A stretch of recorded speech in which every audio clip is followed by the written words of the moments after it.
Hello friends, this is doctor Monisha. आज हमारा topic है इंट्रोडक्शन ऑफ एजुकेशनल साइकोलॉजी। बहुत इंपॉर्टेंट है उन सभी स्टूडेंट्स के लिए जो नेट की प्रिपरेशन कर रहे हैं एजुकेशन सब्जेक्ट से, सीटेट कर रहे हैं या बीएड एमएड के स्टूडेंट्स हैं। तो स्टार्ट करते हैं आज का वीडियो अगर अच्छा लगता है, पसंद आता है तो प्लीज़ लाइक कीजिए, शेयर कीजिए अपने दोस्तों के साथ। We are going to discuss in this video meaning of psychology, definition, method, scope, meaning of educational psychology, शिक्षा मनोविज्ञान का अर्थ क्या है ये देखेंगे। स्कूल्स ऑफ साइकोलॉजी, आज मैं इंट्रोडक्शन दूंगी आपको केवल स्कूल ऑफ साइकोलॉजी का, तो इम्पॉर्टेंट है आप सभी इस वीडियो के लास्ट तक जुड़े रहिए। फर्स्ट आता है कि ये टर्म जो साइकोलॉजी है वो सबसे पहले इस्तेमाल किसने किया, कहाँ से आया ये शब्द। तो एक जर्मन जो फिलोसोफर थे रुडोल्फ गोलकोए, उन्होंने अपनी बुक में जो कि 1590 में उन्होंने निकाली थी उसमें इस टर्म को सबसे पहले इस्तेमाल किया था। उन्होंने साइकोलॉजी टर्म का सबसे पहले उपयोग किया है अपनी पुस्तक जो साइकोलॉजिया के नाम से उन्होंने पब्लिश की थी। तो इम्पॉर्टेंट है, याद रखिएगा। क्वेश्चन पूछा जाता है कि पहली बार ये टर्म किसने इस्तेमाल किया, तो उनका आंसर होगा रुडोल्फ गोलकोए।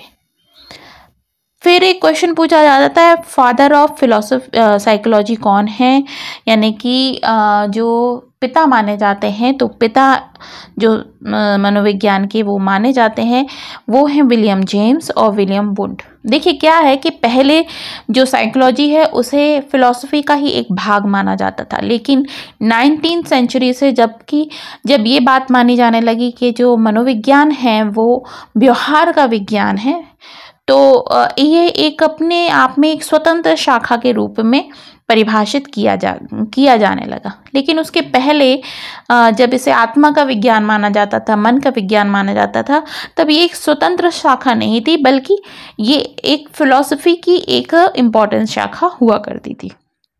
इसलिए साइकोलॉजी के जो जनक हैं वो माने जाते हैं विलियम जेम्स और विलियम वुड। याद रखिएगा, क्वेश्चन पूछा जाता है एग्जाम में। नेक्स्ट आता है क्योंकि हम लोग शिक्षा मनोविज्ञान से संबंध रखते हैं, हम जो बीएड या एमएड या सीटेट या नेट की प्रिपरेशन करते हैं, तो हम जो पढ़ते हैं वो एजुकेशनल साइकोलॉजी पढ़ते हैं। तो एजुकेशनल साइकोलॉजी के जो जनक माने जाते हैं वो कौन है, एडवर्ड ली थॉर्नडाइक। बहुत इंपॉर्टेंट एक शख्स हैं जिनके बारे में हम बहुत पढ़ेंगे लर्निंग थ्योरीज में, बहुत अच्छी थ्योरीज इन्होंने दी हैं। इन्हें माना जाता है father of educational psychology. Next आता है कि who is the first educational psychologist. तो सबसे पहले जो शिक्षा मनोवैज्ञानिक हुए हैं उन्हें माना जाता है जॉन हर्बर्ट। ठीक है, अब मीनिंग ऑफ साइकोलॉजी, तो मीनिंग ऑफ साइकोलॉजी में देखिए ये जो शब्द है साइकोलॉजी एक ग्रीक भाषा के शब्द से बना हुआ है, जिसमें दो शब्द इंक्लूडेड हैं। वो आ जाता है पहला साइकी और दूसरा आता है लॉजिया।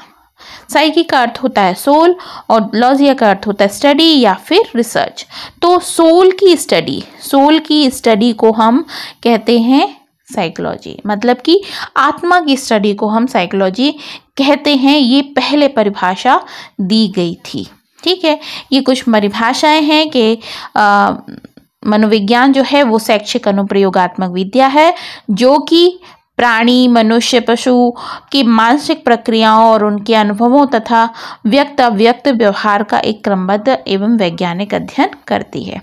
दूसरे शब्दों में ये कहा जाता है कि मनोविज्ञान एक ऐसा विज्ञान है जो क्रमबद्ध रूप से प्रेक्षणीय व्यवहार का अध्ययन करता है, यानी कि सिस्टमैटिक ऑब्जर्वेशनल बिहेवियर को जो प्रकट करता है वो मनोविज्ञान है। इंपॉर्टेंट है, स्क्रीनशॉट ले सकते हैं आप इनका या फिर लिख सकते हैं। डेफिनेशन पूछी जाती है। जो बीएड के बच्चे हैं वो अगर अपना आंसर अच्छा करना चाहते हैं कि आपके आंसर में जो टीचर है वो बहुत अच्छे नंबर दे, तो आप अपने आंसर में कोट कीजिए बहुत अच्छी डेफिनेशंस को इन्वर्टेड कॉमास के अंदर, तो आपका आंसर अच्छा भी होगा और नंबर भी अच्छे मिलेंगे।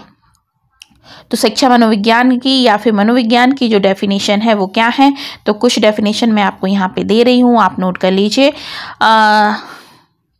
The science of mental life मतलब आपकी मानसिक जो जीवन है उसको, the science of mental life both of its phenomena and their condition is called psychology. अभी एक विलियम जेम्स हैं, उन्होंने 1890 में ये डेफिनेशन दी थी. Natural science, the theoretical goal of which is prediction and control of behaviour. Watson ने definition दी थी. इसी तरह से वुडवर्थ की डेफिनेशन भी है, स्किनर की भी है. Psychology is the science of behaviour and experience. Note कर लीजिए, स्क्रीनशॉट ले लीजिए आप. एरिस्टोटल ने कहा था कि जो साइकोलॉजी है वो आत्मा का विज्ञान है, मतलब कि स्टडी ऑफ सोल है. ये पहली डेफिनेशन मानी जाती है साइकोलॉजी की, क्योंकि फिलोसफी के अंतर्गत ही आता था. ये सोल का अध्ययन है, लेकिन सोल का अध्ययन है तो सोल का अध्ययन करेंगे कैसे हम, इसको डिफाइन नहीं किया जा सका, इसलिए इस डेफिनेशन को बाद में खारिज कर दिया गया. जॉन लॉक ने बताया कि according to John Locke psychology is the study of mind of child is tabula rasa. उन्होंने क्या बताया कि जो मन का विज्ञान है उसे हम मनोविज्ञान कहते हैं, और जो बच्चे का एक मन होता है ना, वो एक टेबुला रासा के जैसा होता है, यानी कि एक ब्लैंक स्लेट के जैसा होता है, जिसमें आप जो चाहें उसे लिखें वैसा ही बच्चा हो जाएगा. Psychology is the study of human behaviour and human relationship, मतलब मनुष्य के व्यवहार और मनुष्य की जो संबंध होते हैं उसका विज्ञान है साइकोलॉजी. क्रो ने कहा था. इसी तरीके से ये हिंदी में डेफिनेशन है, आप नोट कर सकते हैं. व्यवहार का निश्चित या शुद्ध विज्ञान है वॉटसन के अनुसार मनोविज्ञान. आचरण एवं व्यवहार का यथार्थ विज्ञान है मनोविज्ञान. ठीक है. वुडवर्थ ने कहा वातावरण के साथ संपर्क में होने वाले मानव व्यवहार का विज्ञान है मनोविज्ञान. इसी तरह से क्रो और स्किनर की भी डेफिनेशन है. तो इम्पॉर्टेंट, मैंने दोनों ही भाषा में ये वीडियो बनाया है कि ताकि दोनों ही लैंग्वेज में जो बच्चे लिखते हैं उनके लिए फ़ायदा हो सके. तो आप नोट कर लीजिए. अब इसके बाद आता है कि सबसे पहले जो मनोविज्ञान है उसे किसका विज्ञान माना जाता था, तो किसका माना जाता था, आत्मा का, यानी कि सोल का. अब सोल का था, किसने कहा था, ये एरिस्टोटल ने कहा था. लेकिन क्वेश्चन अराइज हुए, व्हाट इज सोल, आत्मा क्या है. ठीक है. और हम इसको स्टडी कैसे कर सकते हैं, इसका आंसर नहीं मिल पाया. इस वजह से इससे बाद में लोगों ने क्या कर दिया, डिनाई कर दिया कि नहीं, आत्मा का विज्ञान नहीं है, बल्कि किसका विज्ञान है, मन का विज्ञान है, माइंड का विज्ञान है. ठीक है. तो 18वीं सेंचुरी के टाइम पर यह माना जा रहा था कि in term of study of mind, आत्मा के बाद किस पर पहुंच गए हम, मन के ऊपर पहुंच गए. Although the word mind was less, यहाँ पर भी आ जाता है mysterious and vague than soul. यहाँ पर ये बात आती है कि चलो ठीक है, मन के विज्ञान को है, लेकिन हम सोल का अध्ययन नहीं कर सकते हैं, इसी तरीके से हम मन का भी तो अध्ययन नहीं कर सकते हैं. तो इसलिए इस डेफिनेशन को भी रिजेक्ट कर दिया गया. ठीक है. नेक्स्ट में बात आ जाती है in terms of study of consciousness. Consciousness की बात की जाए तो ये क्या होती है, चेतना. अब चेतना क्या होती है, चेतना को ही हम कॉन्शियसनेस कहते हैं. ठीक है. इसकी ये बात मानी जाने लगी कि मन का नहीं, बल्कि ये विज्ञान जो है वो किसका है, चेतना का विज्ञान है. The description and explanation of the state the consciousness is the task of psychology which is usually done by instrument introspection process of looking with in. ठीक है. लेकिन ये बात भी जो थी वो कुछ दिनों के बाद खारिज कर दी गई कि मनोविज्ञान जो है वो चेतना का विज्ञान है, क्योंकि it could not include the study of consciousness of animal. ठीक है. आप नहीं कर सकते हैं मनुष्य का, चलो ठीक है, लेकिन आप एक एनिमल की चेतना का अध्ययन नहीं कर सकते हैं. It would not includes the subconscious and unconscious activity of mind. अब यहाँ पर ये भी बात हो जाती है, अनकॉन्शियस एंड सबकॉन्शियस माइंड की एक्टिविटी को एक्सप्लेन तो कर सकते हैं, लेकिन डिफाइन नहीं किया जा सकता है साइंटिफिकली. ठीक है. तो इसलिए इसको भी बताया गया, ये रीज़न बताया गया, इसलिए इसको हटाया गया है. The introspection method for the study prove that it is most subjective and unscientific method. ठीक है, अब देखिए यहाँ पर मैं आपको एक बात बता दूं, आगे हम इसके बारे में डिटेल भी पढ़ेंगे। जो इंट्रोस्पेक्शन मेथड है, ये अंतर्दर्शन विधि है, जो वो सबसे पहले सबसे इम्पॉर्टेंट मानी जाती थी। कब तक? जबकि ये बात मानी जाती थी कि ये जो विज्ञान है वो चेतना का विज्ञान है। लेकिन आगे जाके इंट्रोस्पेक्शन मेथड को पूरी तरीके से डिनाई कर दिया गया, क्योंकि ये बात बोली गई कि ये मेथड जो है, अंतर्दर्शनिक मेथड जो है, वो जो मेथड है उसको हम साइंटिफिकली प्रूव नहीं कर सकते हैं, इसलिए ये मेथड के बारे में पूरी तरह से हटा दिया गया।